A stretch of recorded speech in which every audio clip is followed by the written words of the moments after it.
It's okay. It's okay. It's okay.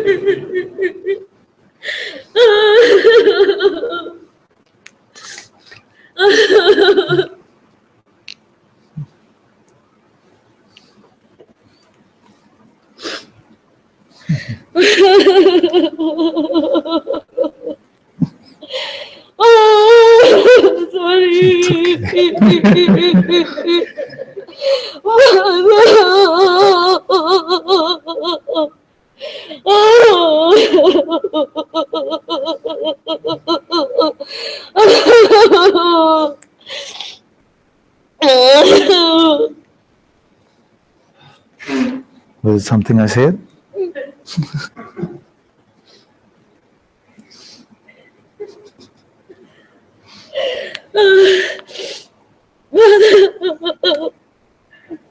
I can't breathe.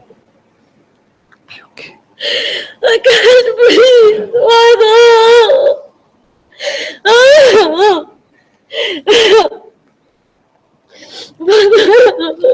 I'm here. I'm here. I'm here. Don't worry. So much time.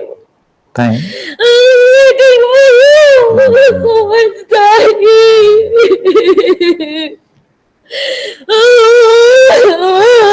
Mother. Sorry. It's okay.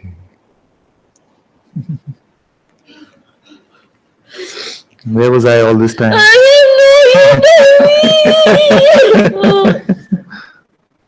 Where am I now? With me. Always there. I can't breathe. You can. You can. Something's happening. Let it happen. Take it from me. I can't bear anything.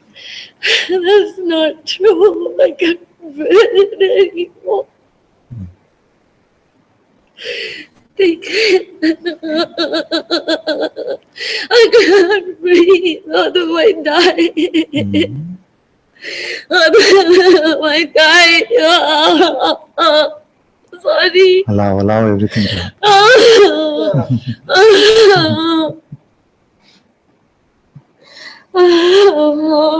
What is dying? I don't know. Advaita her a little bit. Just something weird. Yeah. But you are dying? No. So let that something die.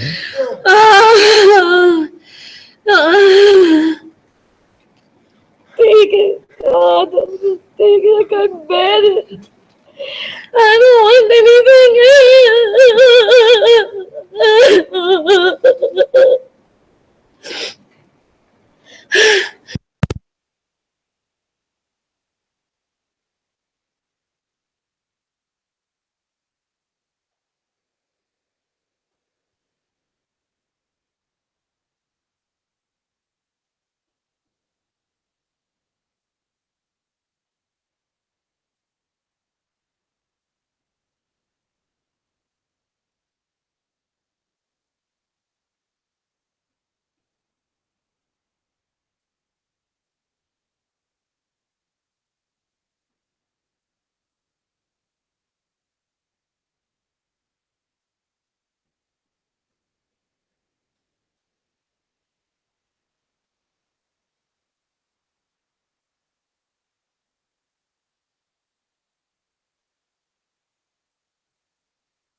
Sadguru.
Over the ego for you today.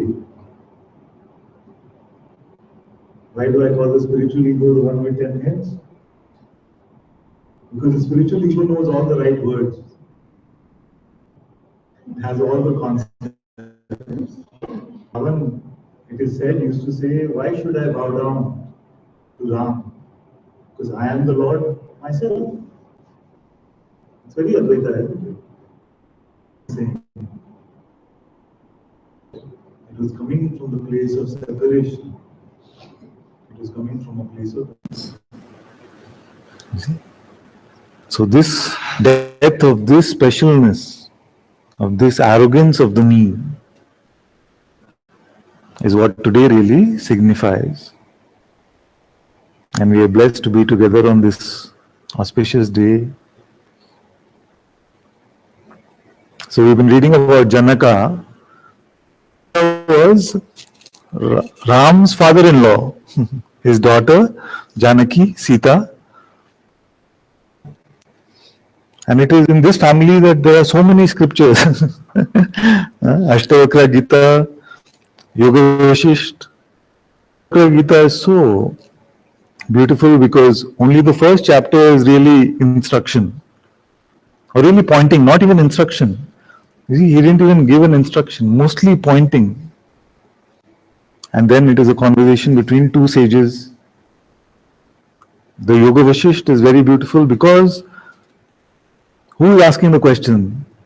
The Lord himself. I don't know how many have read. Some of you have read Yoga Vashisht, some of it. So you'll find that the Lord himself, when he comes into this realm of conditioning, starts to feel very depressed at a very young age. He says, I've been looking through this life. I'm a prince. Much like Buddha actually. I'm a prince and I find no joy in that which is available. I started off as a child crying. As a teenager, I'm surrounded by lust and temptation. As I get older, then the body starts to give way and there's so much concern about this body and other concerns of being a king and managing a kingdom, all the stresses and worries. And in the old age, you start to wonder what all of this was about anyway. You see?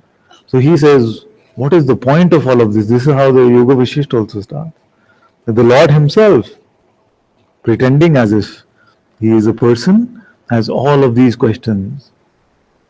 And his entire family, his father, they start to worry about him and they call for the sage Vashisht, who then explains to Ram the illusory nature of this world. And I quote that sometimes, isn't it? Yesterday we were saying that there was a farmer who was the son of a barren woman in the dream of a king who was All these kind of things come from there. And because it was coming from a credible source like Vashisht, when these words were heard, we start questioning the reality of this realm. One advice I would give you is that if you read the Yoga Vashisht, then warn your family that you're going to be a bit strange for the next few days. Because when I was reading the Yoga Vashisht many years ago, I remember that I would just sit in my room and wonder, what is this? What is going on here? What is this? What is this body? Is this dream? Is this real? And I would just sit like this, and then sometimes Garima would walk into the room and say, what's happening with you? And I just keep looking, staring at the room. And she would say something which would imply that I'm losing it or a gone case or something. So Yoga Vashisht, so Ashtavakra Gita, Yoga Vashisht, there's also the Ram Gita, there's a Vibhishan Gita. There are many, many, many scriptures which are around this family, so to speak. So today is the day of victory of the light of truth over the pretend darkness of the false. There is no darkness. Darkness has no substance. When the light is shown, then it is seen that there was no darkness here. The darkness is only the ignorance.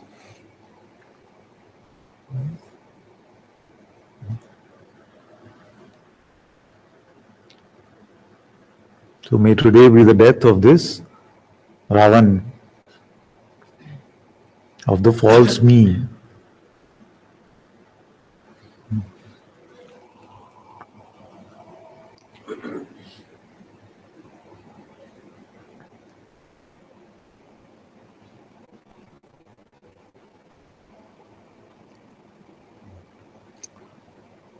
So we are on chapter 2 of the Ashtavakra Gita, which is the joy of self-realization.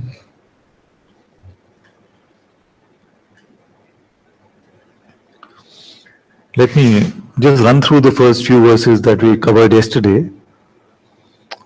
So Janaka now realized through the pointings of the master what his reality is.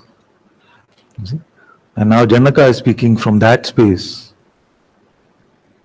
And he's expressing the joy of self-realization. He says, I am now spotless and at peace, awareness beyond consciousness. All this time I have been duped by illusion. By this light alone, the body and the universe appear.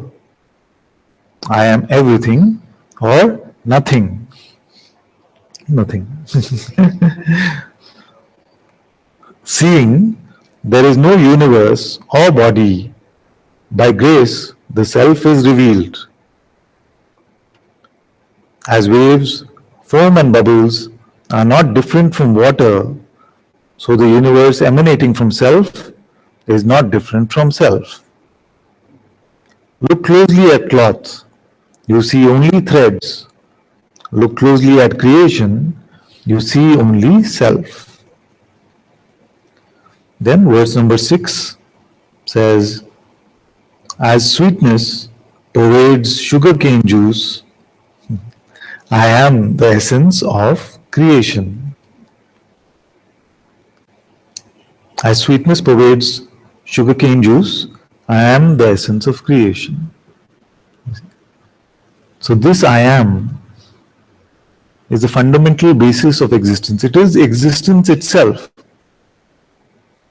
We cannot say something exists before I exist. We cannot say something is before this I am. You see? So we can say that this entire manifest world relies on this existence, one consciousness. You see? And don't try to visualize this. Confirm that this is true.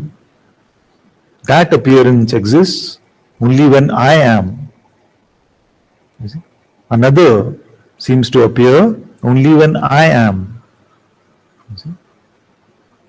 So this I amness is the source, and it cannot be removed from the world. Just like the sage says, you cannot remove sweetness from sugarcane juice because it is all pervasive. In the same way, the one being, this Atma, this Om, is all pervasive. The light of consciousness and all appearances upon the screen of consciousness. You see? So with this, the idea of me and another starts to fade away. You see, the idea of separation starts to fade away. Because we check, where is all of this? Where is all of this? Is it not inside me? All that is being experienced now, where is it being experienced? Is there any other space besides this one space of experiencing? Both the outer and inner are experienced in this one space of being. So, I am the essence of creation.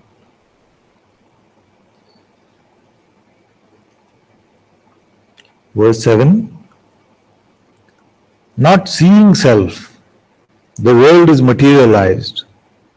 Seeing self, the world is vanished.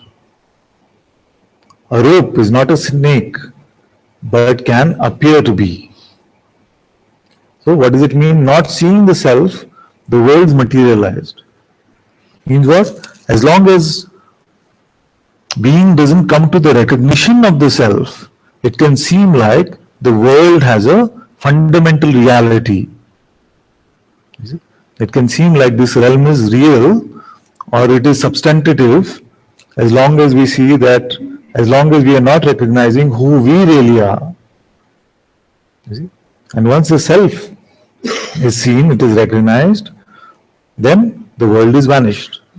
What does it mean? Does it mean that the world appearance will stop coming? No. The appearance will continue because even Janaka is speaking these words in the phenomenal realm, isn't it? So the phenomenal appearance continues to appear, but the sense of dependence on it, the sense of reality about it. And what do we mean by unreal? We mean that it is not the truth because it is changing. And we've been saying the last few days that the truth is unchanging. Maya is that which is changing. You see? And if we rely on that which is changing to be the truth, what happens to us? We suffer. You see? Every time we have suffered, we have misunderstood something which was changing to be unchanging. You see? Look at our relationships. We feel like we get into a relationship and it will be the best thing, and we feel like now nothing should change, I should just have it. You see? And then when things are changing, because change is the way of this realm, then we start to suffer. Or sometimes it is also the other way. We want things to change faster than they are. You see? Yeah? We want our partner to change according to who we are. Just the same things, I say this sometimes, just the same things which attracted us to that one. Then when we seem to own that one, we want that one to conform to our image. So, to expect the unchanging not to change, and to expect that this false one will be able to change something in this realm. You see, both are the cause of suffering.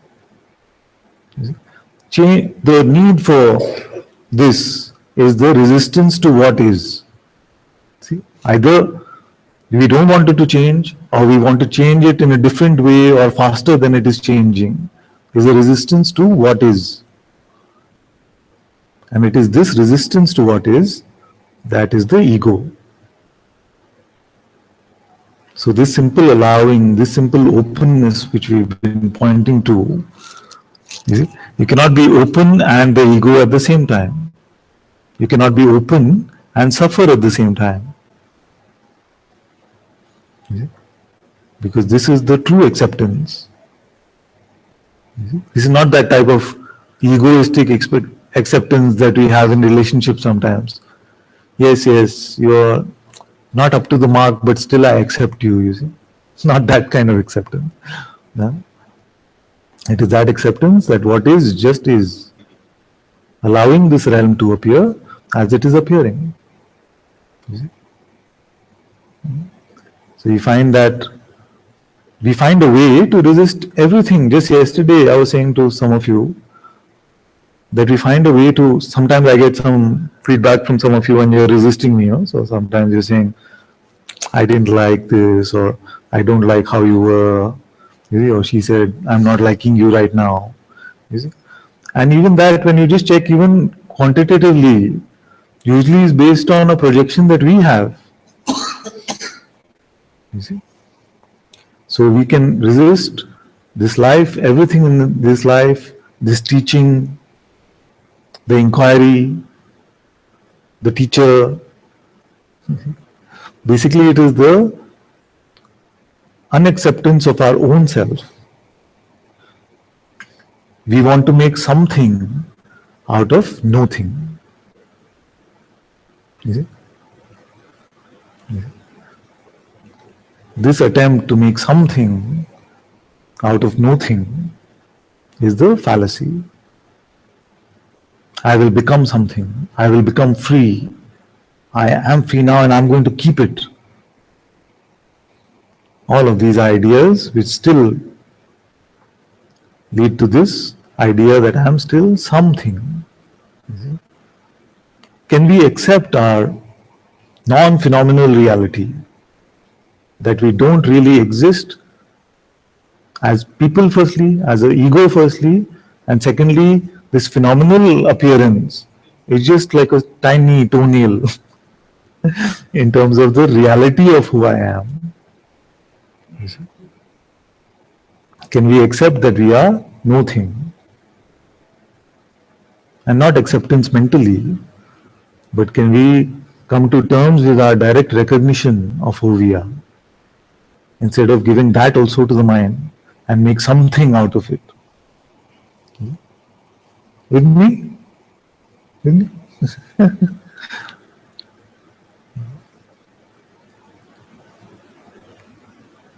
So we find that we are this nothing, and the instant we even give that to the mind, see, the mind will say, yes, that was quite an experience. Maybe reality, we should just aim for these experiences all the time. And immediately we went to this I again, which says that I must do something, I must keep this, I have found this. All of it is a fallacy, you see. There is nobody there, like we were saying yesterday. There is nobody there, there is nothing there, nothing there. And I've also tried to debunk this notion, because language can be a very confusing thing. I've tried to debunk the notion that the no thing that I'm speaking about is the no thing which is the absence of phenomena. You see? Like the empty nothing. You see? The no thing that you are is this primal knowing, the knowingness, the awareness. You see? I want to say intelligent, but even the word intelligent will not suffice for it. It is beyond intelligence. You see? It is that from which all this comes. Consciousness is just an aspect of this. What must that be, of which consciousness is just an aspect, of which God is just an aspect? And from that aspect comes all of this. Light, sound, biology, physics, this crazy world of these spinning balls, you see? trillions and trillions of planets, these tiny balls spinning, you see, and expanding. All of this is coming out from an aspect of you. Can you fathom your greatness? You cannot actually. What are you? That you start moving in one direction. You see, in this realm of appearance, you start traveling, even at the speed of light. You will not come to the end of the universe. What are you? That this is born within you. Unlimited potential for experience. Unlimited time, unlimited space. You see, infinite infinities come from within you.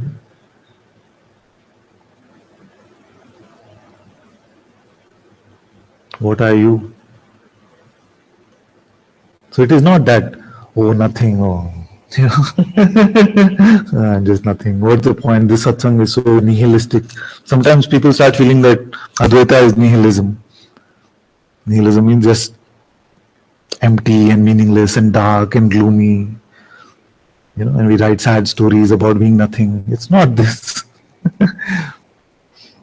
This is the full nothing. Just a minute. The full nothing. Full of potential and yet not dependent on the potential.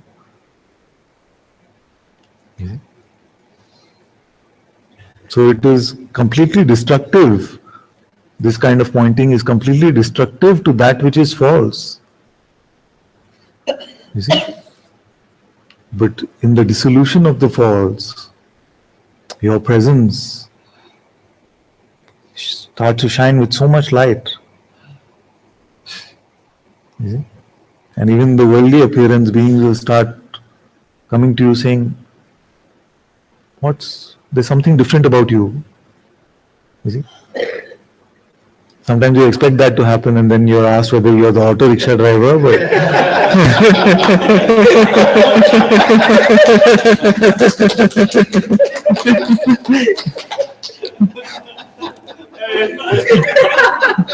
so somebody here, he was in Satsang with Guruji, and he just felt like, that day it was clear he was Janaka, he got it. And he felt like something must be glowing and radiant over here.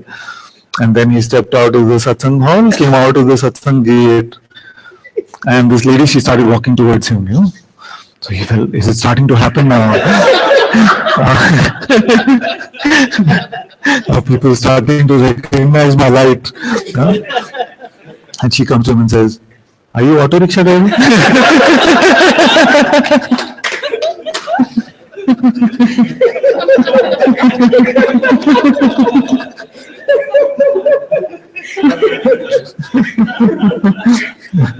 That's also strong satsang, no?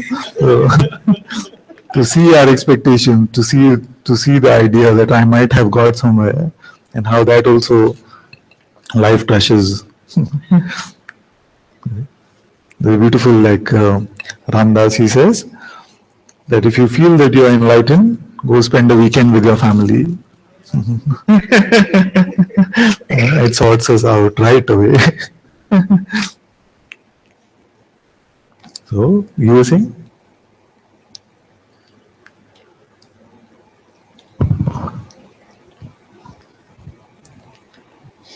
You made some passing remarks earlier in Satsang. You said that the entire universe is like a speck in. So how does it feel? Can you explain it further? Let's see. These are things where language fails us usually. But if you check right now,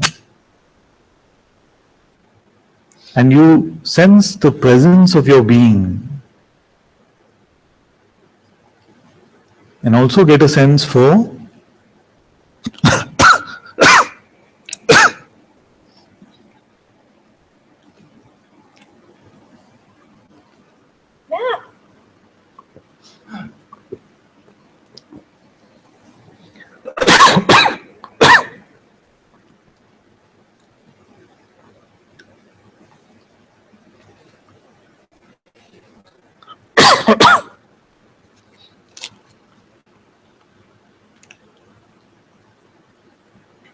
that which is aware of even this being,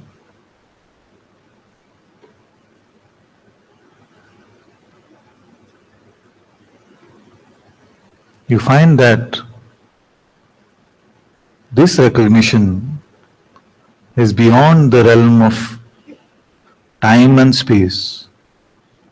This awareness, you instantly come to this seeing of yourself as timeless, as spaceless.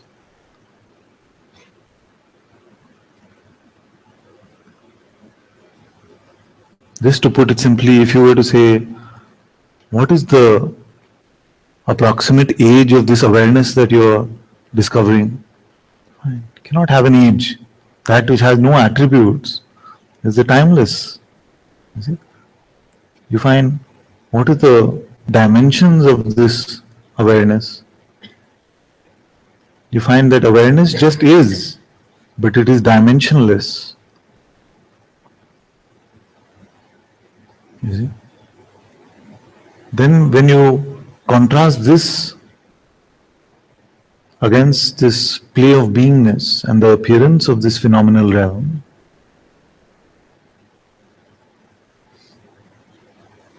you start to find that even this seemingly infinite being, as opposed to this no thing, is at best a firefly glittering in the dark.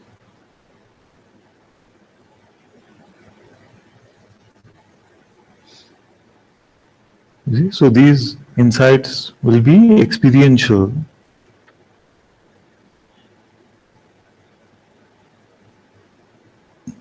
And you will find that this beingness. Now, also we must be a bit careful when we say these kind of things, which is that sometimes it can be that to prove within this realm that I have really come to the absolute discovery, and sometimes we make these kind of statements, you see? But the fact is that they can be spoken only from such a place of pure insight.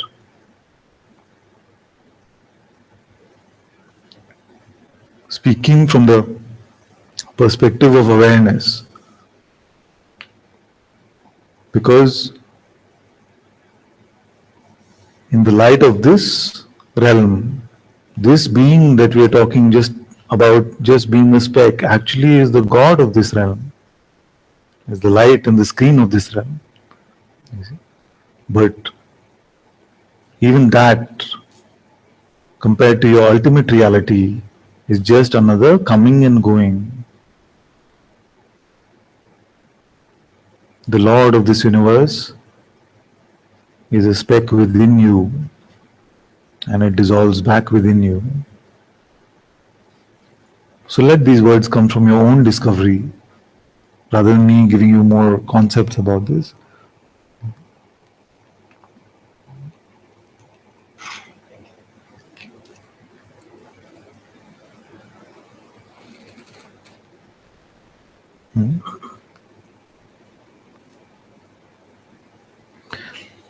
Then the second part of verse 7 was, a rope is not a snake, but can appear to be.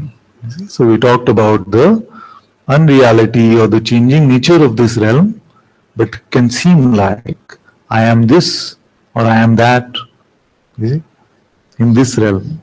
You see?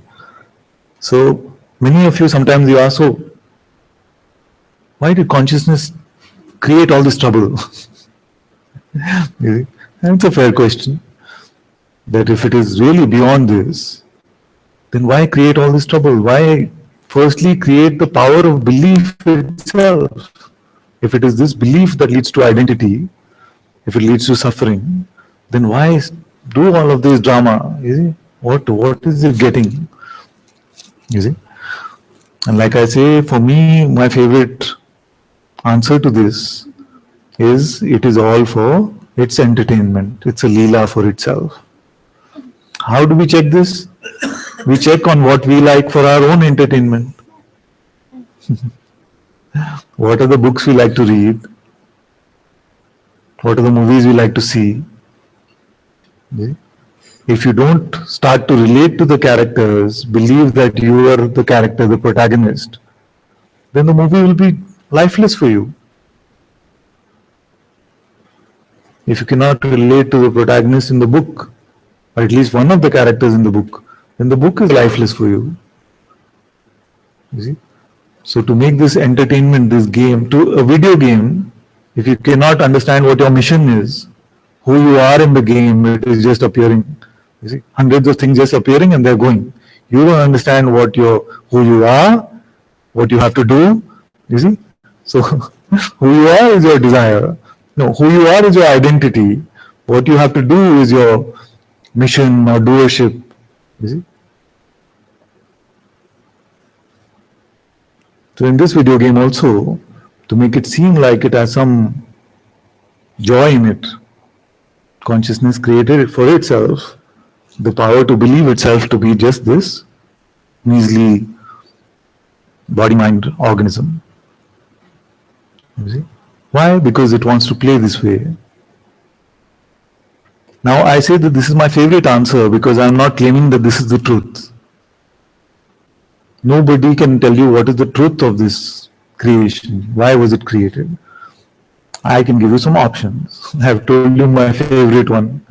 You can also have another one which is also very nice, which is that only when this creation happens does this being experience love. So we are here to experience love. You see? So if this one appeals to you, you can use this one. The point of most answers is to get the question to go away. Yes. It is not to tell you the truth. The point of most answers is to get the question to go away. So if you feel like, yes, this realm is created to experience this love and peace and joy and bliss, then pick that answer. You see? Yeah, there's some others which don't really appeal to me too much. Are the evolution of consciousness itself. Consciousness going from a lower level and creating this school for itself so it can progress to a higher level. All kinds of answers are available. My favorite one is the entertainment one, and I would say second favorite would be the experience of love.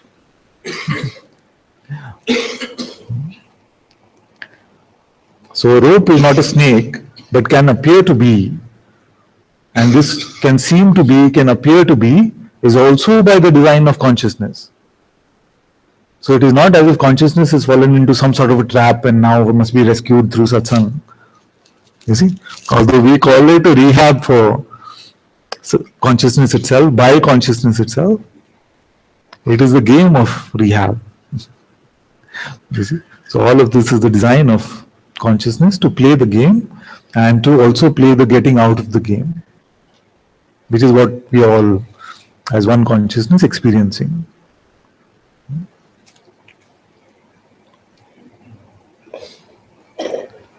Okay, look at this one. I am not other than light. The universe manifests at my glance. At my glance means this light appears, the sense I am, and the universe is. Just in a glance, just in the appearance of this light, this manifest world appears. And this happens every day. None of this is abstract. The mind comes and says, this is too far out. You wake up in the morning, there is a sense of existence, and the universe is. The dissolution of our attention and the dropping away, the dissolving of beingness back into just its source of awareness is the end of the manifest creation. You see? So the universe manifests at my glance. Verse 9. The mirage of universe appears in me as silver appears in the mother of pearl, as the snake appears in a rope, as water appears on a desert horizon. Beautiful. So, all this aspect of creation that we've discussed already, the sage Janaka now is giving us examples of this. The mirage of the universe appears in me as silver appears in mother of pearl. So actually there is no silver, right, in mother of pearl. It just must be appearing as if there is silver. And as this snake appears in the rope, and as water appears on a desert horizon, which is the mirage. You see? So all of this, as Guruji says, is one big seeming. All of this is one big seeming. Or as Papaji said, nothing has ever really happened. Now we're starting to understand what this kind of terminology means. Without us settling into our recognition, these words can sound very strange. What do you mean nothing has ever really happened? Aren't you seeing these words at least? That has happened. So now you're starting to realize what it means. Just as silver appears in mother of pearl, as a snake appears in a rope, as water appears on a desert horizon, all just mirages.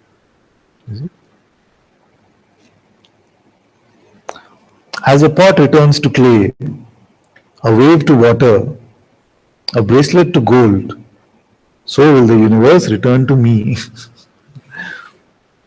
Who can say these kind of words? So will this universe return to me.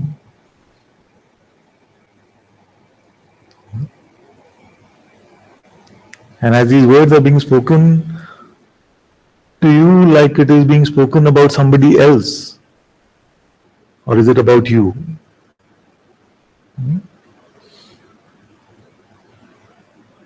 Or is it about you but? Yeah. Let's chop off the head of this Ravan with the but now. Too much but. Go with what you're seeing. See.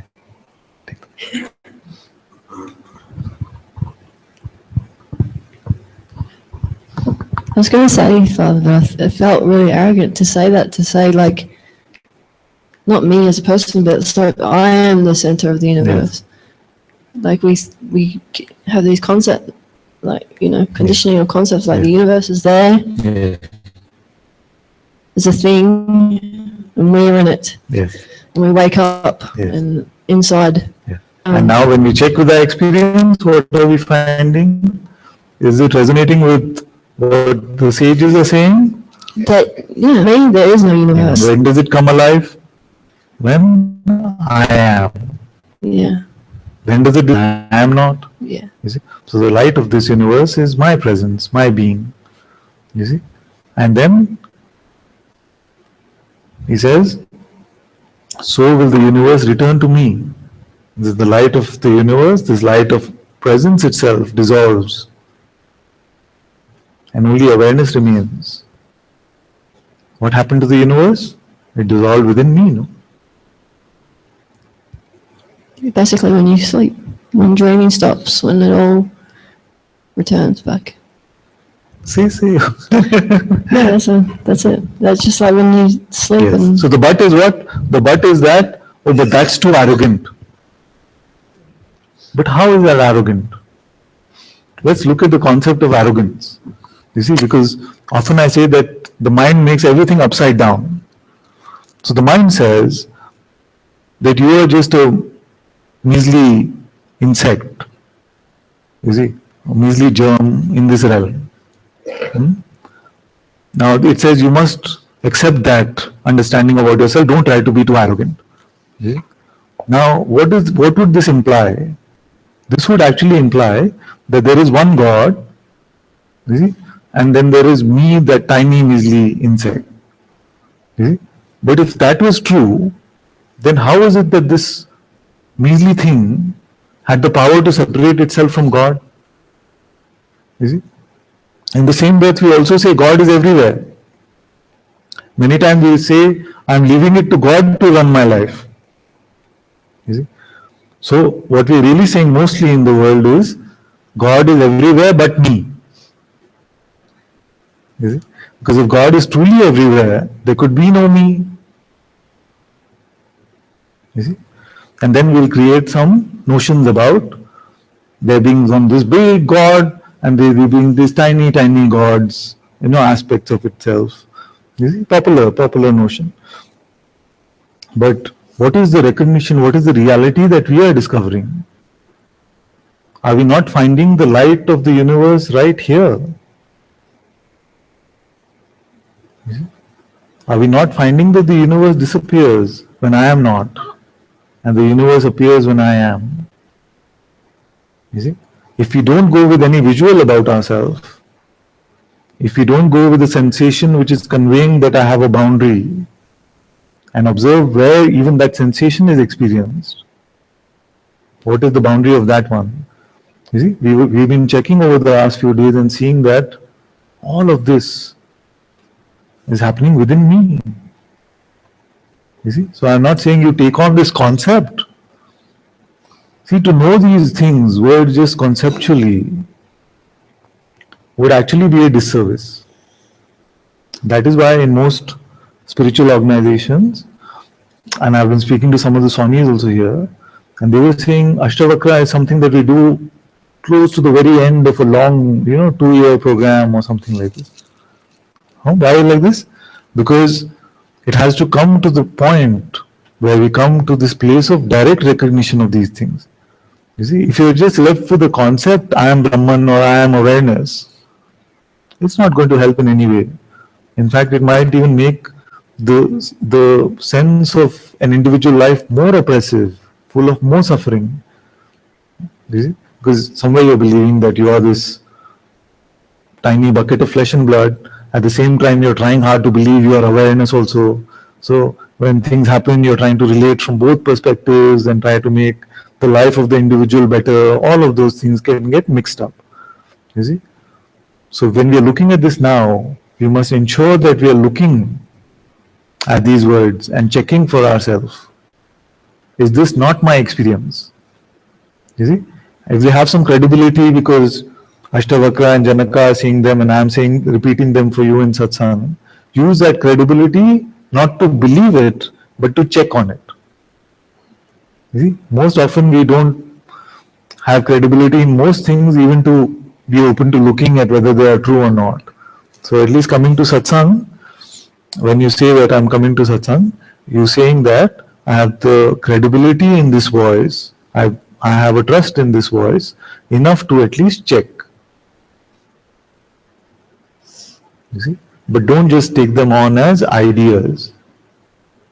Because if you take them on just as ideas, then it is God pretending to be a person, then pretending to be God. That is arrogance. Then I would say, yes, that is arrogance. You see? But coming to the discovery that you are that, you see, and you can smell it on yourself when it is coming from a true place of recognition. I am that. I am the witness of even this universe. The universe dissolves within me. You see? You see? So you must not be shy to say these words. But you must always keep at least in the beginning, keep your nose open to smell. Is it coming just conceptually? Am I speaking from the true place of recognition? Or am I just trying to sound fancy? Or trying to sound spiritually evolved? You see? Is it coming? What is it for? Is a good question.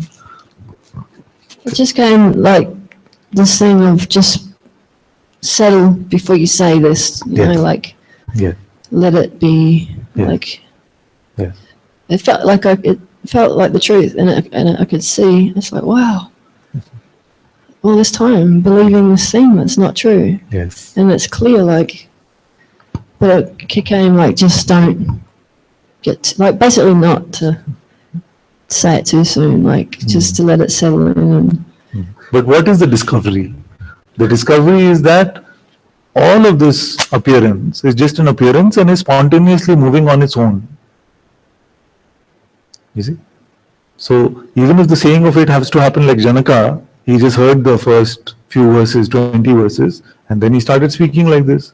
There is no set template. Although if I were to give you advice, I would also say, okay, let it settle for a bit. It's fine, you see. But if it has to move, like right now, if someone starts speaking like Janaka is speaking, it will be very fulfilling. It will be very heartwarming actually. You'll be very happy.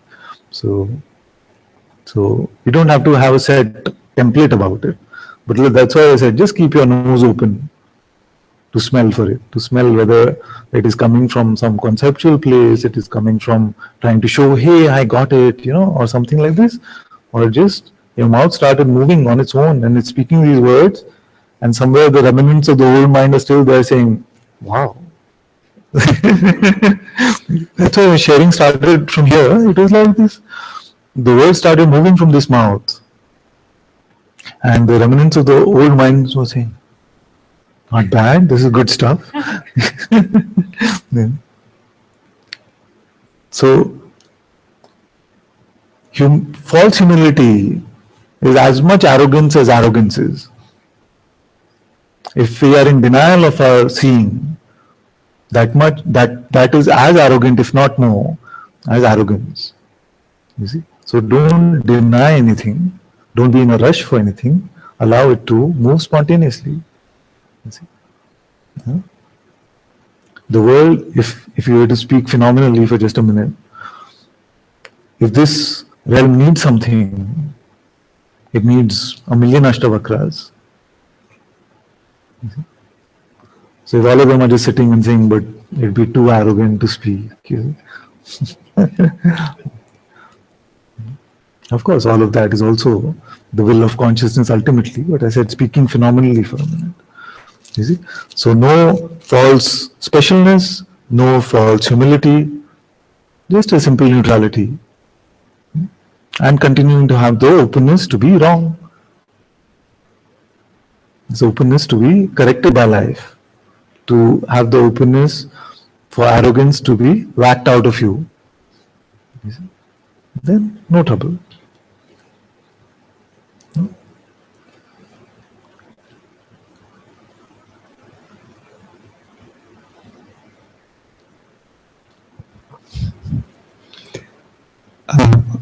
When you spoke about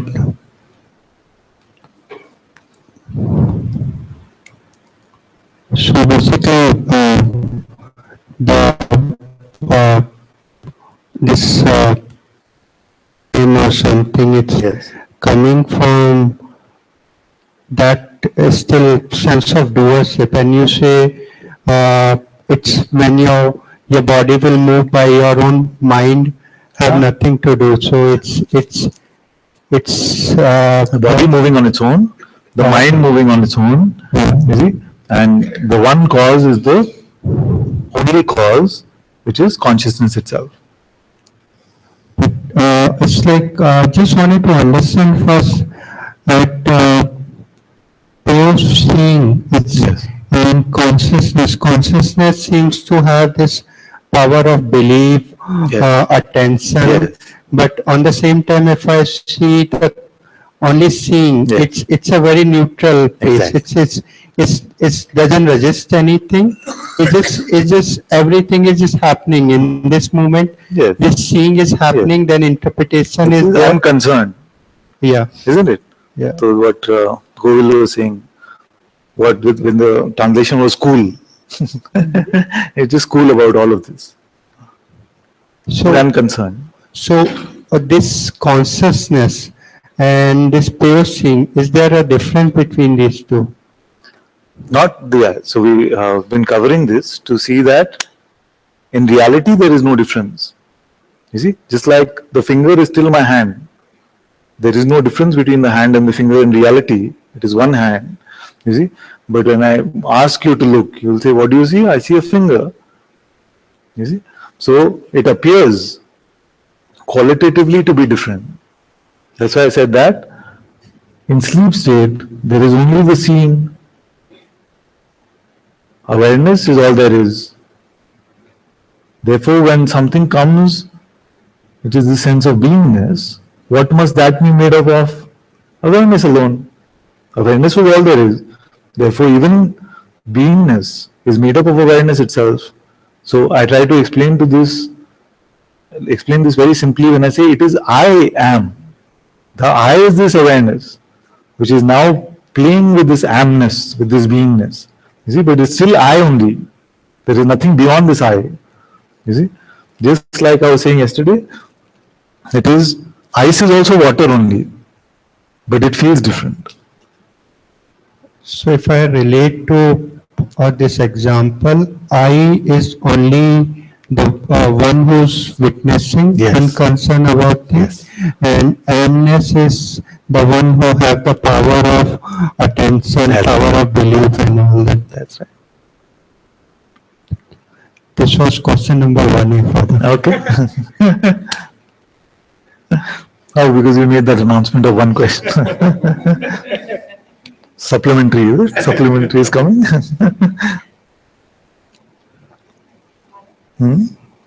Yeah. Because I'm here, there are.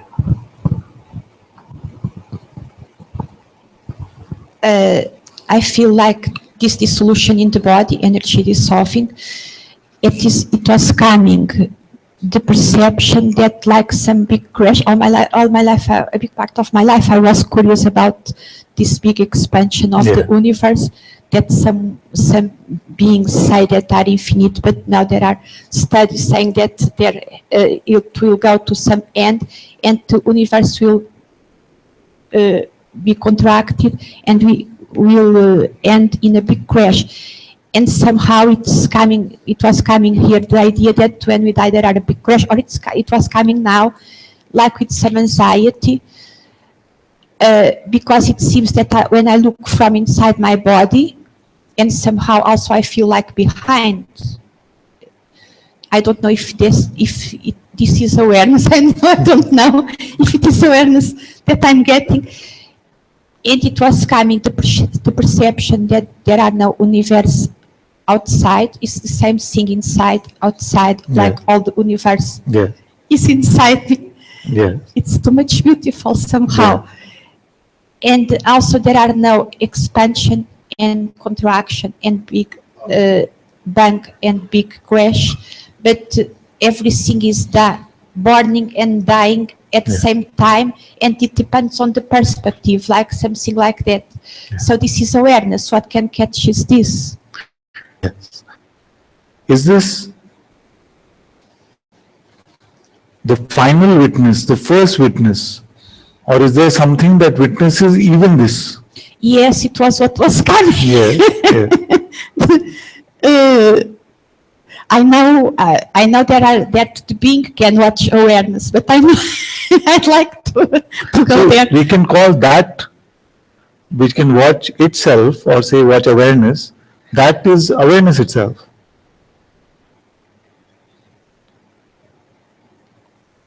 This being, where everything happened. That is watched. That where everything happens is seen, isn't it? It is watched. I'm getting this point of awareness. Yes. What is awareness? I'm not getting. Itself. See whether there is one witness or two. That which witnesses the witness itself is only itself.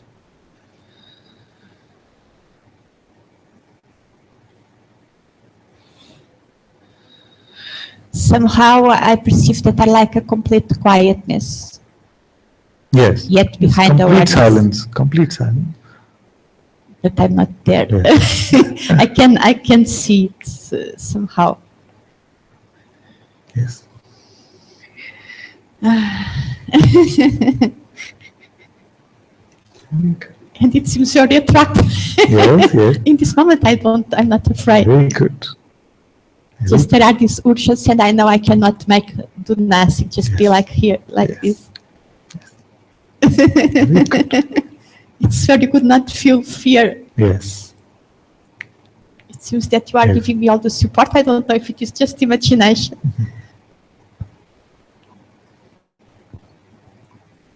Awareness.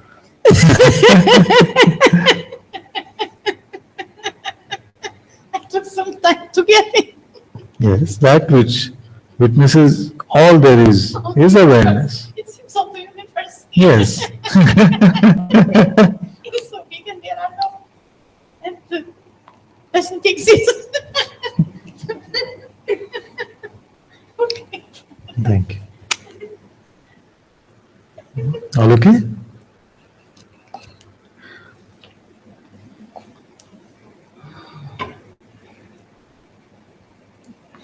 Just want to read a few more and maybe come to a point where Ashtavakra asks him something.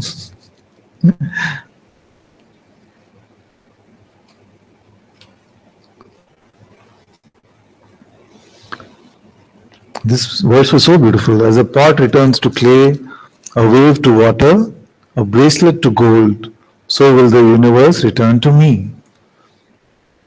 Then verse 11. I am wonderful indeed. Arrogance.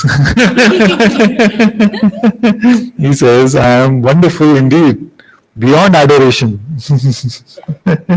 I cannot decay, nor ever die. Though God and all the universe should perish to the last blade of grass. I am wonderful indeed, beyond adoration. You see? What does this mean? I am that which is even beyond the Supreme Lord, as we've been saying. Wonder, full of wonder. We can really wonder about that. You see, as we come to the recognition of this, we are filled with the sense of wonder. It is. And sometimes, and I've been making this point recently, that I see many times we come to Satsang and we keep hearing these words, you are not a person, you are awareness, and it's become wonderless many times. You know? So I try to inject a sense of wonder in this sometimes. You are not a person. How wonderful is that? And you are recognizing this. You see? What are you?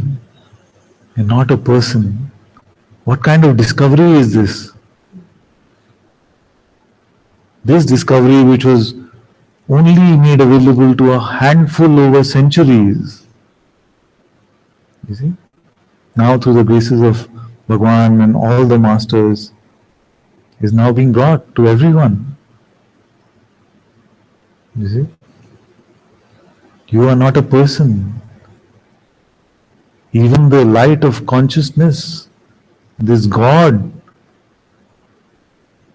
appears within you and dissolves back within you, the entire universe. What are you?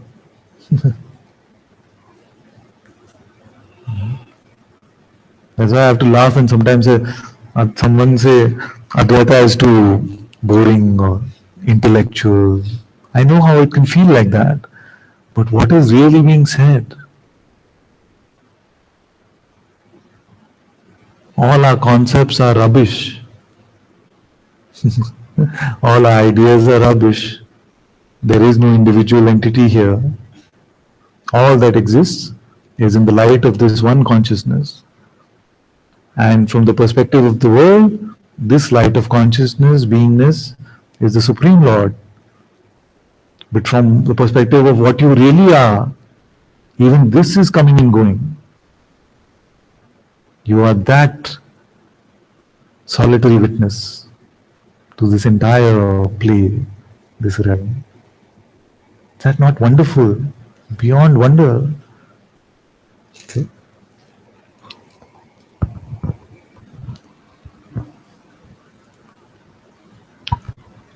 Okay. So I can only get summaries directly. And I kind of think that's okay because it'll just have to be whatever way it is. Like, I can experience that I'm not a person. Yes.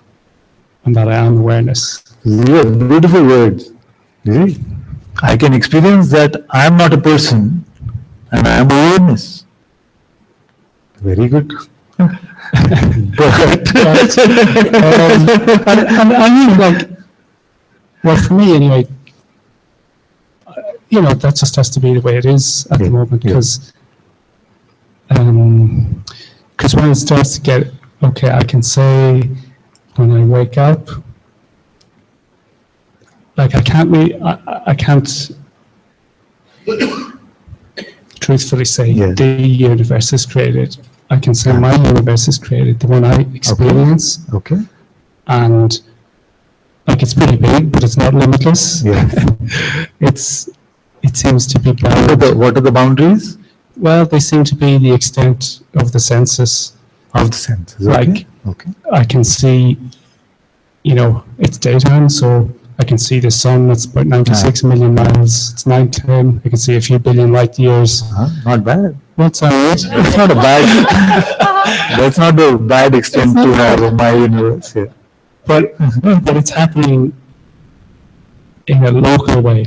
Okay. Like, even though supposedly I'm creating all of this, it's quite hard for me to believe. Yeah. And especially when what appear to be beings say things that correlate strongly with some of my experience. It's like, they didn't exist as well, really.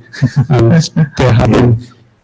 So to me at the moment, it's like there's a limited thing going on. But there is overlap with other people's experience. They appear to be real, even if they're not really people. That's okay. I like this report a lot. But kind of like, so I can't really see, it doesn't feel true to say this awareness is creating everything. If I said that, that'd be a concept that, you're saying it's probably true. A lot of people have said it. But I can't verify it at the moment. So then I just have to sit with what bits can I verify and maybe that'll change. Very nice. Very nice. Already, when you say that it is clear to me that I am not a person and I am awareness, you see, then you will find that suffering becomes more and more difficult in your life. You see, because all suffering is personal, and you are starting to recognize that you are not a person. You see, so you will find it now more and more difficult to suffer. I have also shown you how suffering is created, the mechanics of it. Attention, belief, adding a concept, then these concepts apply to the false identity, and because it is false, it is changing, and with the change, the sense of suffering is bound to come. You see? So you've seen through the mechanics of that, and then you say that I am awareness itself. You see?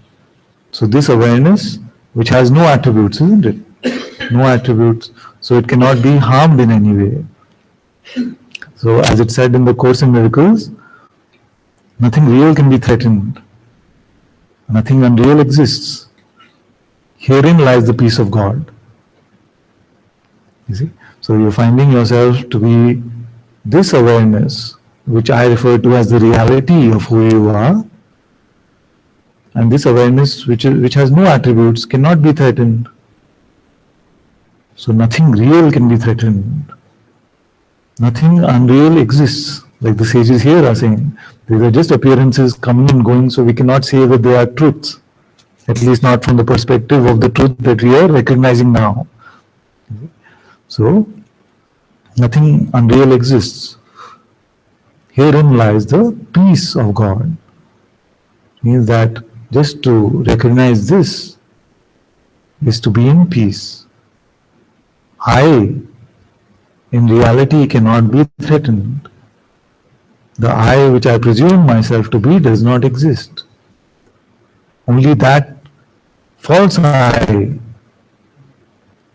was playing the game of attack and defense and control. You see?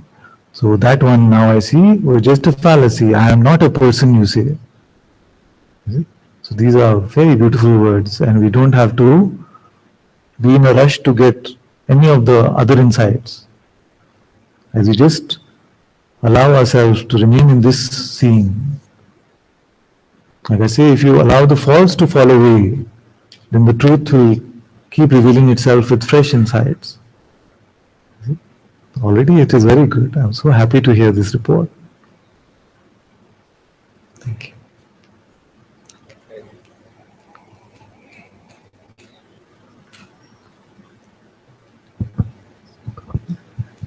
Today's last question. Huh. Once it is clear Yeah. that the person exists only as unreal one, Exists only as unreal one, unreal. there's Yes, no- exactly. Yeah. and I am consciousness. Yes. Initially, what we have to do is we have to be other to that false smell. A little closer, Mike. Mike, little. We have to be Yeah. other to that false smell coming back. Yes, yes. We have yes. to turn away the noise. Yes, yes. Very That is good. what has to be done, That's it. right? That's it. Again, it is a doing, but Yeah. Don't worry. Don't worry about that.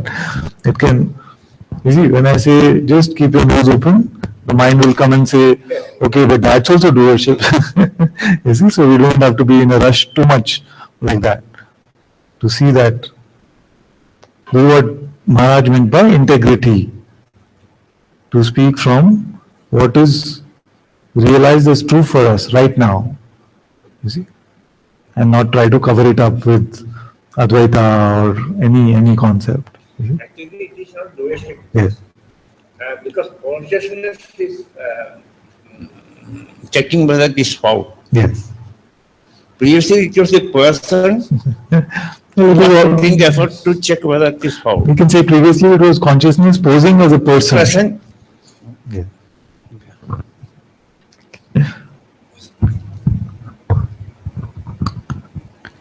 I am wonderful indeed. I have a question. Sorry.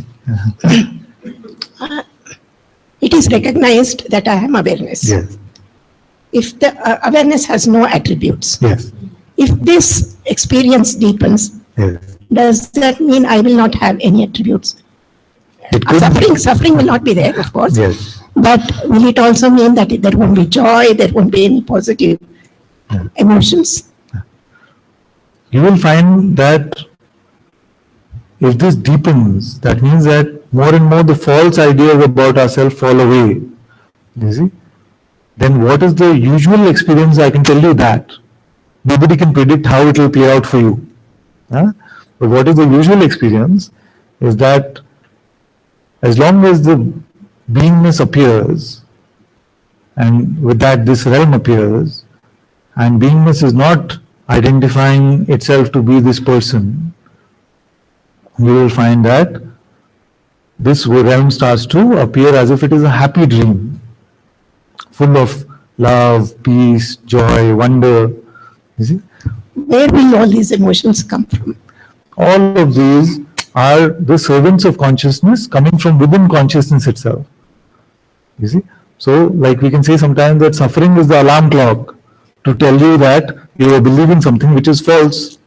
You see? Now, as we are no longer believing something which is false, there is no need for alarm clock. If you are already awake, no need for alarm clock. So, does that mean that everything stops? That's why I'm saying that usually it is found that as we have dropped the false, then it is found that these servants of consciousness, devotees of consciousness, which are peace, love, joy, bliss, they come in service to that, you see. But if there is still an expectation for that to happen, then they will seem elusive still, you see. So even when that expectation is dropped, and we come to the point of saying, I am, if it is followed by I am experiencing bliss, I am experiencing joy, I am experiencing love, it doesn't really matter because I am. You see, there's so much peace in just this I am. And if you don't have any expectation of what should be attached to this I am, then it is usually found that all of these just come. And one more thing. Yeah. After this, everything happens. You are not doing anything. Yeah. That means, will it be like a robotic thing that you just watch what is happening? Yes. So even before this, everything was happening by itself only. The idea that there was an individual controller was false. You see? So before this, after this, in the realm of doing, no difference. You see?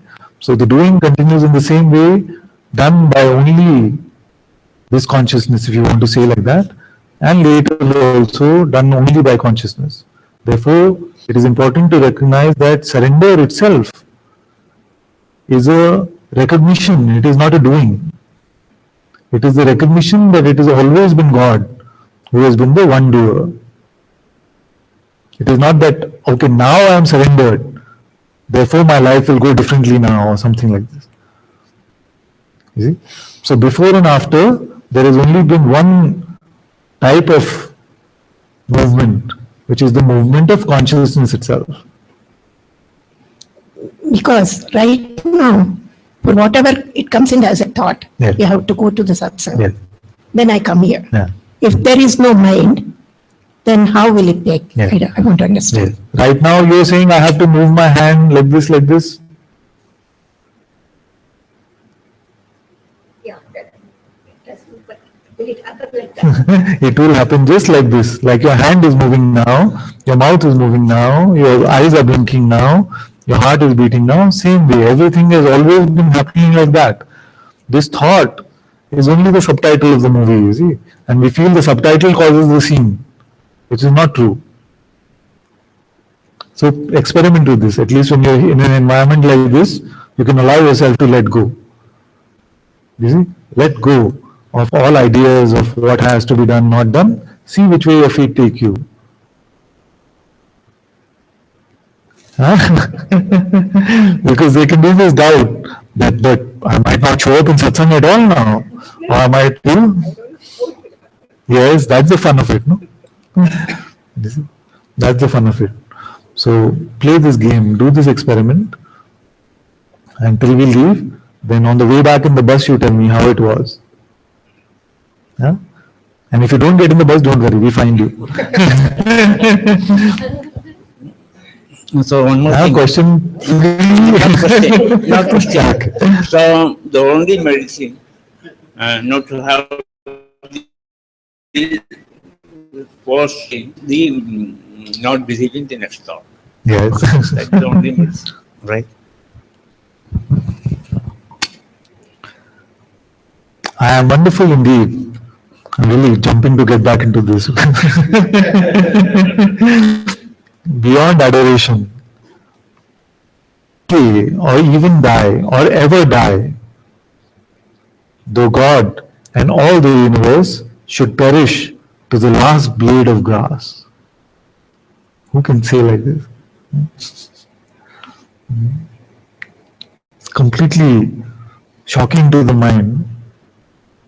Say, though God and all the universe should perish,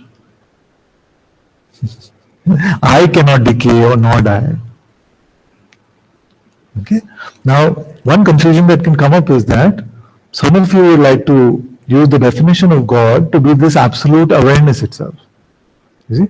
So if that is your definition of God, then the I that cannot die is this God that cannot die. So it depends on what you are referring to as God. You see? Usually in satsang, what we refer to as God is this consciousness. You see? Which ultimately for that absolute awareness is also a coming and going. But I have no problem if you want to refer to that absolute awareness, that self unchanging as God, absolutely fine. But just know that when the sage is speaking, he is talking about consciousness also coming up and dissolving within awareness. Hmm? So, there are some questions. No, I'm saying this is the day where we said only one, there are questions. Say one question. Okay. I make the peace with this microphone. Is this thing about desire of disappearing, this quietness? And I was telling you some moments ago, I'm not afraid. But so why I'm believing these frontiers in the body that are a frontier in, because it seems that I became like stuck in this back crash or in memories of Yes, and somehow it can appear like a big crash, disappear of the yeah. universe.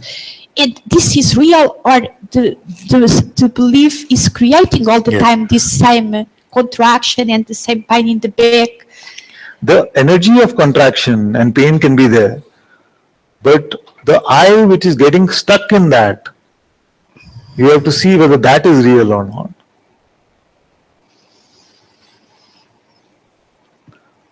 Are you that which is stuck in it, or are you that which witnesses all of this energy play? And is that witness stuck in some way? That is what you have to check. Okay. Because sometimes I don't know. It's necessary to let it dissolve. Yes, and yes. It will happen The naturally. energies can play the game of dissolution. Okay. But is the witnessing of the energy stuck because the energies are dissolving? You see, already you come to your conclusion. I don't want to say. Yes, I find you are giving me the answer. Because the question was more like, I'm creating again and again the same frontier, Yeah. or it's dissolving and I just avoiding to look and to allow it to So exist. see this witness, whether it can ever be actually stuck, or just the witnessing of all of this energetic play. And the contraction and dissolution can keep happening. You see, just like we talked about the Yoga Vishish today, where they talk about the creation and dissolution of trillions of universes have happened. You see, for that which is infinite, for that which is beyond time, a trillion years, trillion universes mean nothing actually. So just in the same way, energy can also contract and dissolve trillions of times, but does it really matter to that which witnesses it?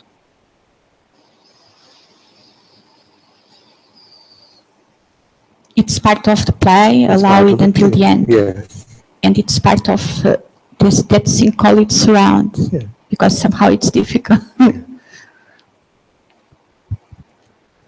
Thank you. You had? No. I cannot decay nor ever die, though God and all the universe should perish to the last blade of grass. I read this. 12 again starts with, and Ashtavakra is pushing Shivani's button. Where is Shivani now? Then this one also starts with, again, I am wonderful indeed, beyond adoration. Even with the body, I am one. I neither come nor go. I am everywhere at once. I am wonderful indeed, beyond adoration. Even with the body, I am one. So what this means? Even the body appears and seems so intimate and tries to convince me that I am this through the play of its sensations. I see that I am that one, the eternal witness, untouched by the coming and going of this body. Because I neither come nor go. This body will come and go, but that which witnesses this body will neither come nor go. And I am everywhere at once. You see? Another way that we say it is that everywhere is within me. Time and space are within me. You see, so there is nowhere where I am not. Because if the entirety of space is just an appearance within myself, then where can I not be? I am everywhere. 13. Okay, now Janaka is really getting full of it. No? I am wonderful indeed. Beyond adoration. I'm sure Ashtavakra is going to come with a chop soon, sometime soon. I am wonderful indeed, beyond adoration. I am astounded at my powers. Chop is coming. I am astounded at my powers, although he's speaking the truth. And it's coming from a very beautiful place. I am astounded at my powers. The universe appears within me, but I do not touch it. And it does not touch me. Very beautiful. Right? So we've explained all this.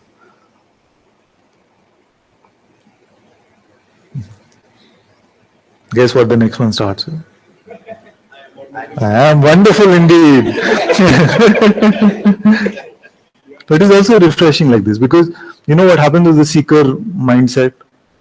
I'm so unworthy, I'm not there, I'm just stuck, it's not happening, maybe next retreat, all this stuff, it keeps going on. So it's very refreshing to hear someone come and say, I am wonderful indeed. Like that. But if it's like, I am wonderful indeed, I am the king of this universe, that is the Ravana voice, you see. So we have to smell for that, but otherwise beautiful words. I am wonderful indeed, beyond adoration. I am everything thought or spoken and have nothing. I am everything thought or spoken, because everything is made up of consciousness. Thoughts, words, all of this is also the play of consciousness. So who is thinking, who is speaking? Consciousness itself. You see? So these words are itself playing with itself and have nothing. You see? That which has everything doesn't say I have something. You see? See? Start with I am wonderful indeed.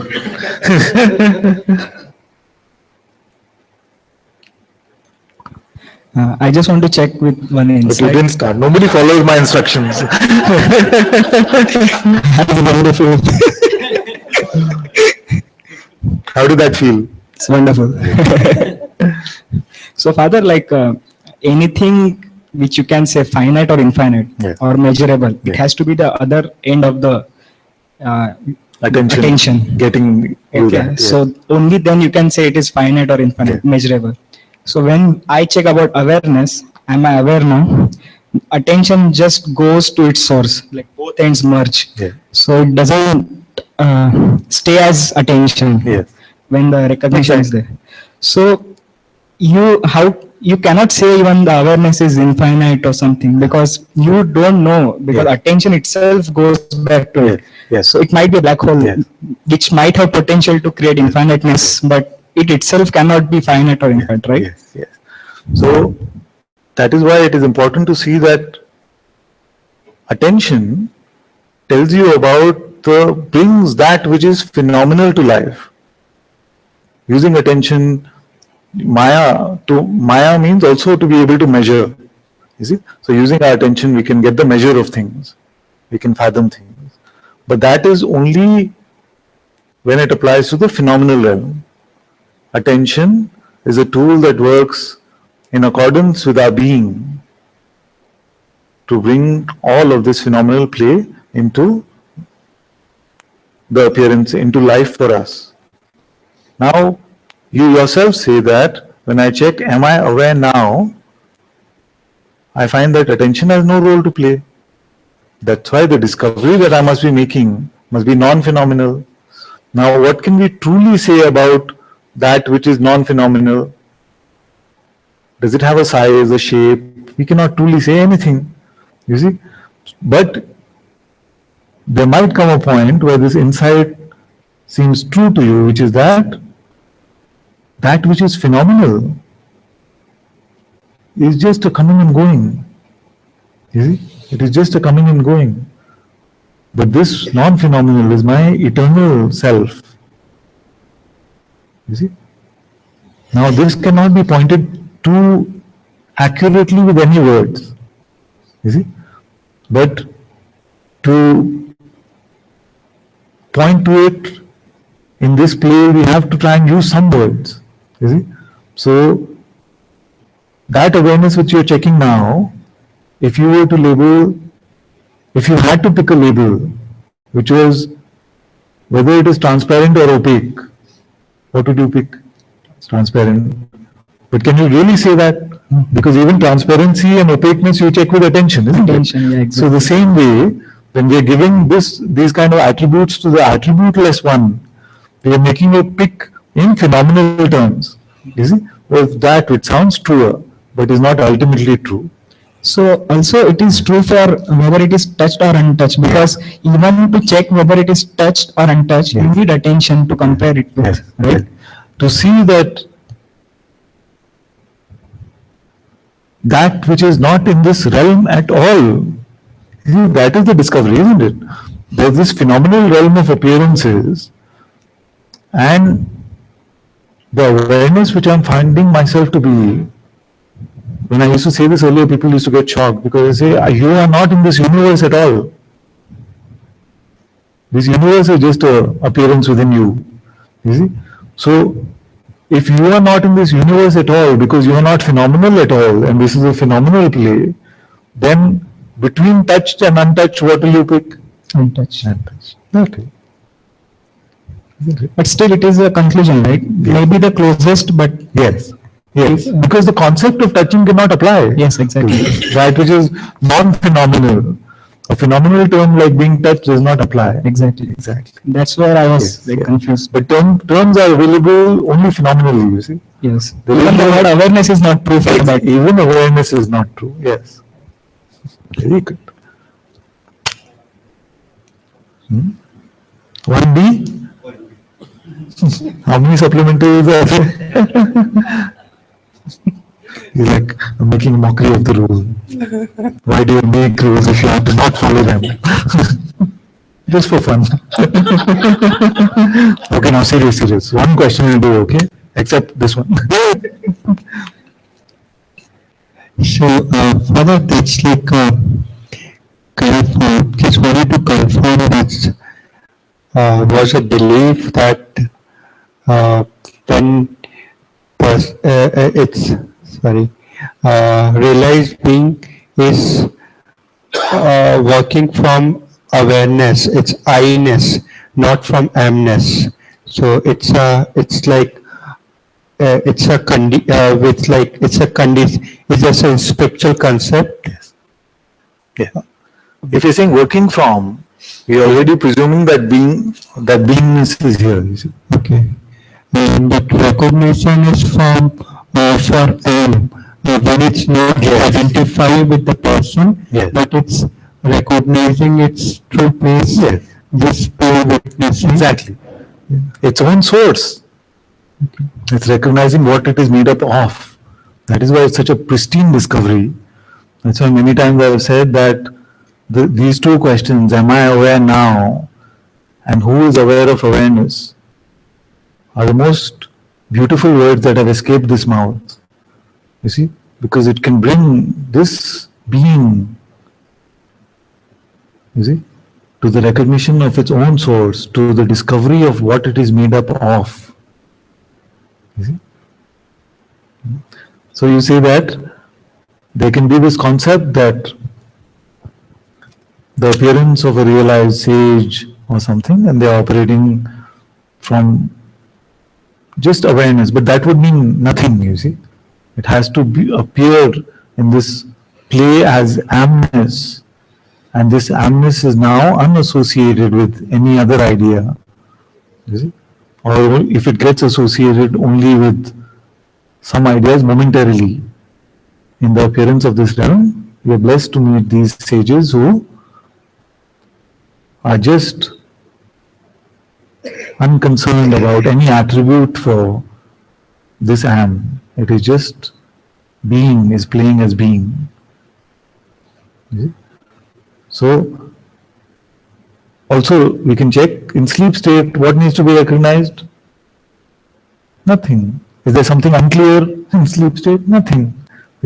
So only when this drama of this amness starts, does this association, recognition, dualism, delusion, freedom, liberation, all of this is just the part of the play of this waking state or the dream state. Yeah, because like last full night I was like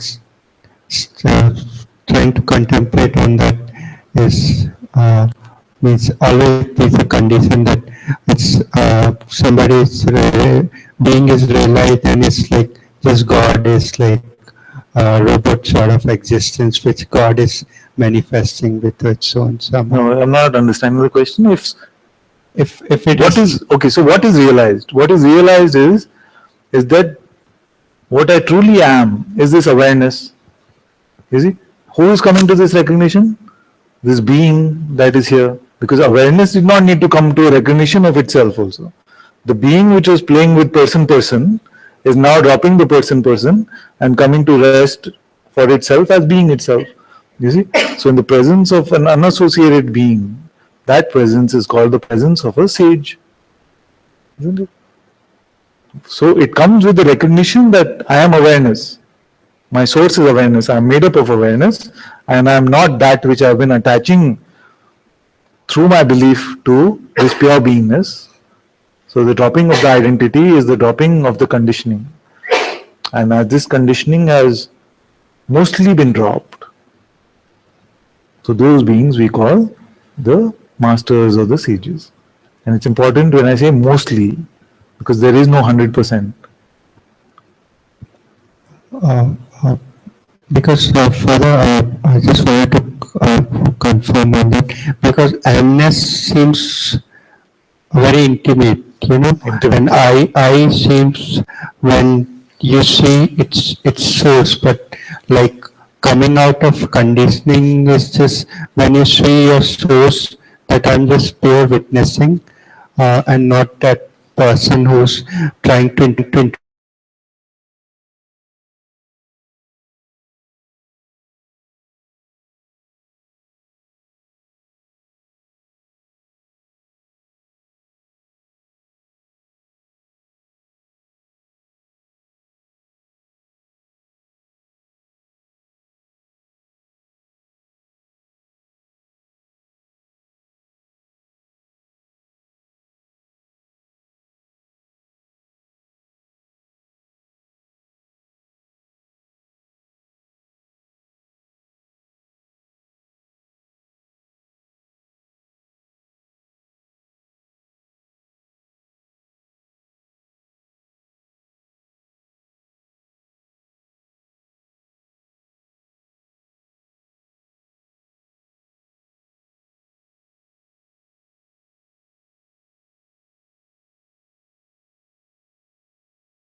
false. Yes. That's it. Yes. Take, yeah. Huh? Come.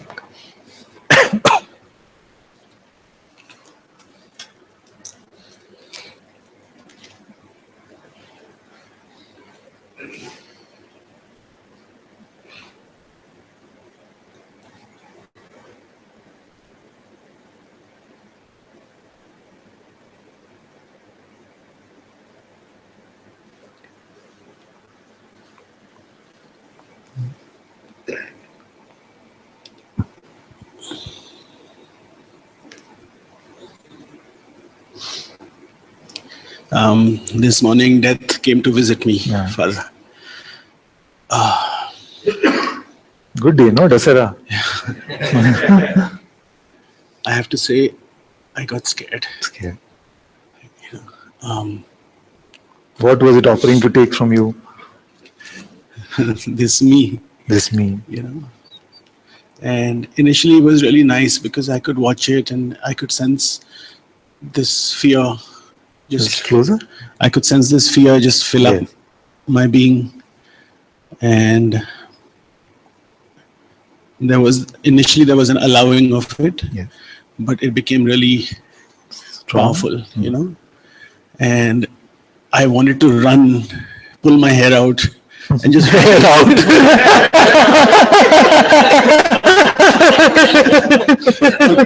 I know what you mean. Okay. Then I wanted to wake up Pratna. Yeah. And then I actually came and sat outside your door for a short while Yeah. because I just wanted to be close to you. Then I went and had some tea or whatever, and I came back. And then again I sat down and I kind of invited this fear again, you know. Again it came, and this time there was a allowing, Father, but it didn't seem so intense this time around. I don't know what, you know. And then there was I have to say there was a little bit of guilt that came up because about the fact that, because you ask that when are you willing to die for your freedom, you know, and the answer was there was fear, and I didn't. I know it's all stupid. No, it's okay.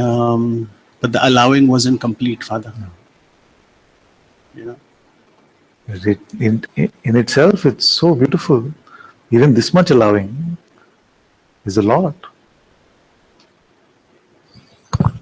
Because if something comes like that and you feel like it's over now, everything that I'm attached to is going to be snatched away right now in this instant, then some fear is bound to come with that. And even to say that I sat with it for some time with the allowing, it's very beautiful, it's very powerful. We must not be too hard upon ourselves. All this is beautiful grace and is a fruit of your openness to the looking at who you are. And then you will find that as more and more even you can make this kind of invitation. That okay, even if Yamraj, death has to come and take away whatever it can take away, I am open. Just to make that invitation is very, very beautiful.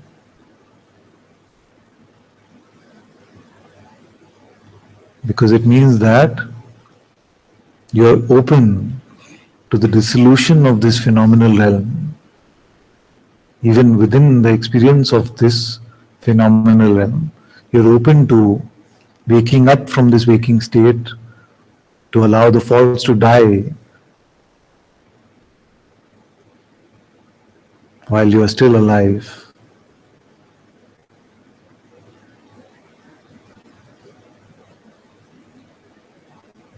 So guilt has no place in this right now.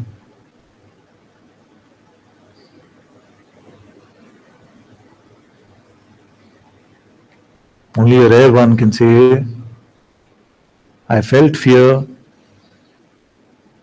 but then I still made an invitation for it to come back.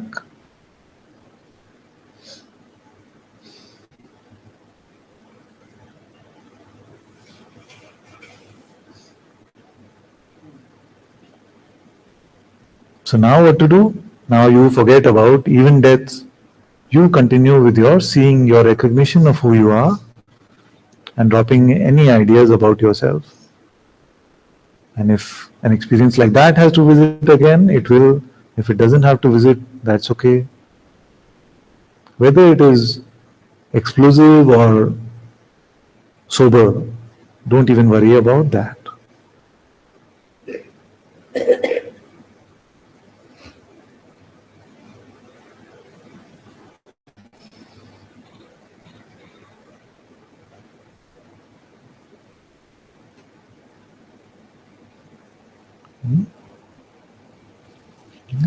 Also very beautiful. I understood something about the Chinmaya mission yesterday. Is that, and it was kind of a paradigm shifter for me also to hear this. They say they make no distinction between among their teachers. They don't make a distinction that this one is realized, this one is not realized, this one is an awakened being or not. You see? Because when they come, they're sharing the words of their master with his blessing. And I realize it's so beautiful to drop this kind of mental distinction. You know? Just to allow it, to see that if I come into the presence of someone and there is something being clarified, made clear, you see, then that is enough. Why we have to go make these benchmarks? So he is my guru, he cannot be my guru because he is realized, he is not realized. Who's to say these things? Better to see, enjoy the presence, see what the presence feels like to you.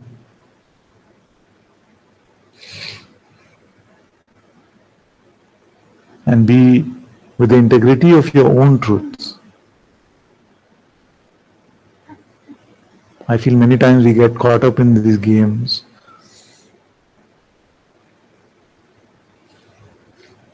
And when you drop it for the outside, then you will drop this pressure on the inside also. I have to get this realization, I have to get this enlightenment, I have to get this. What is it that you are not already? You are this awareness. The only seeming distinction in this realm is that the one God is pretending to play person more somewhere and less somewhere else. Fundamentally, is there any difference? No. You see?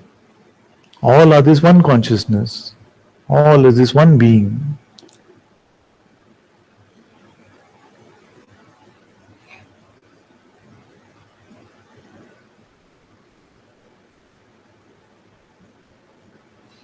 And all of you coming to Satsang are getting the recognition of who you are and are also dropping the false conditioning very beautifully.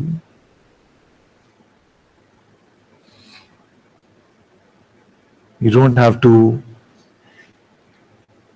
attain some benchmark. There is no 100% enlightenment. All the sages that I have met also have believed a thought. Only the duration of the belief seems to contract more and more.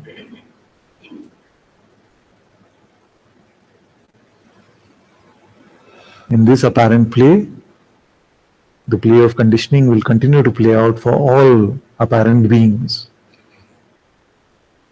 All that we can do now is to see who we are and not buy that which is false. That's all that's needed.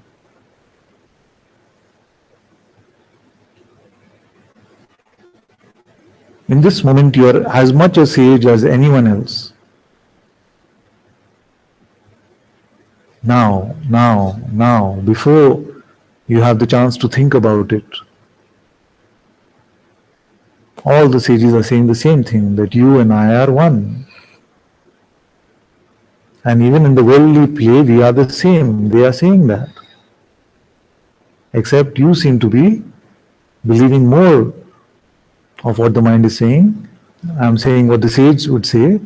You seem to be believing more what this mind is saying. I seem to be believing less.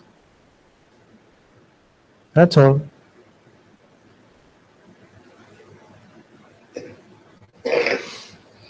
Death cannot hurt this seeing. Death is also seen.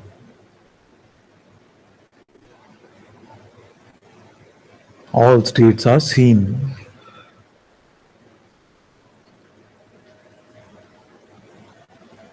And there's nothing to be so scared of death because you experience sleep every night, where everything dies.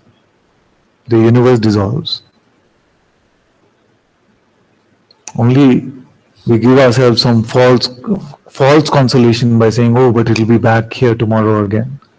We don't know which realm will appear. If a dream can last a lifetime, there can be a million dreams which last a million lifetimes.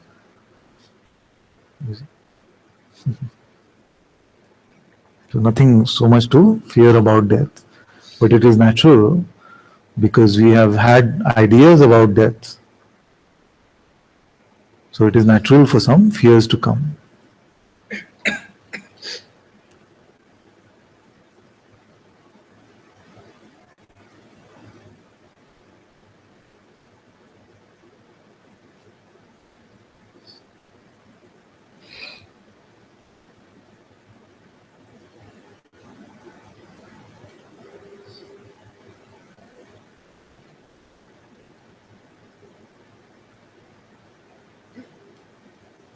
The Guru's presence is the presence of Ram in our life.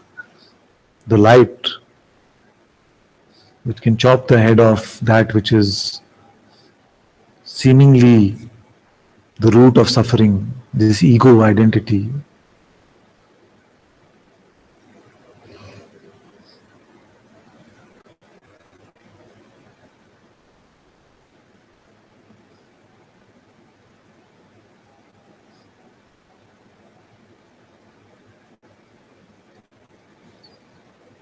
May all auspiciousness come into your life today and for all days to come. May we all celebrate this death of the false, the death of the spiritual ego Ravan, with great joy and wonder. May we enjoy our presence. May our heads always be at the feet of the Sadguru.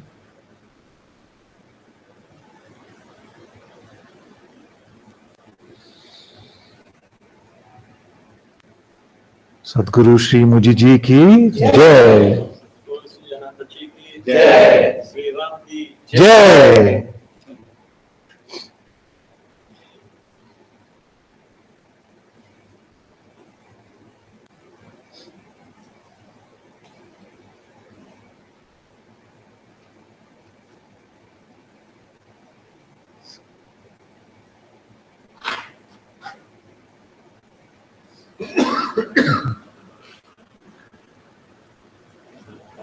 See? That's 6:30. We have RT in the Hanuman temple. Oh yes? Yeah. Let's go. I went there yesterday. It's Yeah. very small temple. Very good. Would we go to the Yes. So 6:30 we all go to Hanuman temple today. Wonderful. nice time.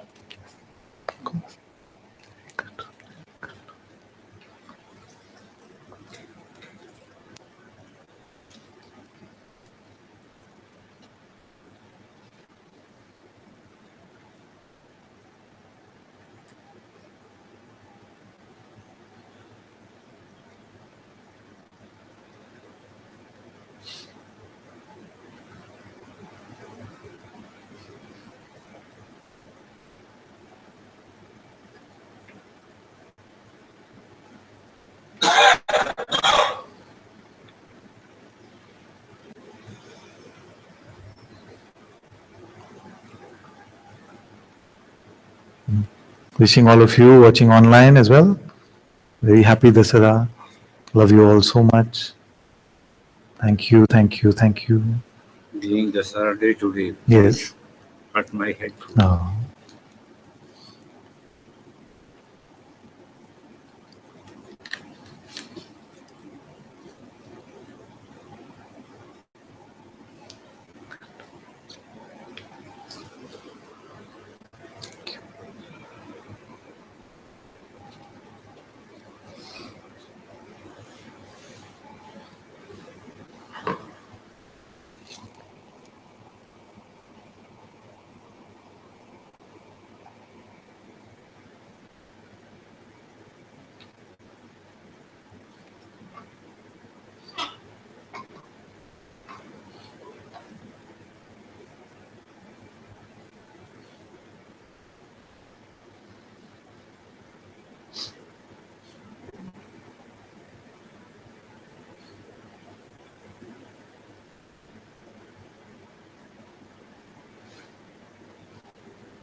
So we'll go to the temple in the evening and sing some bhajans.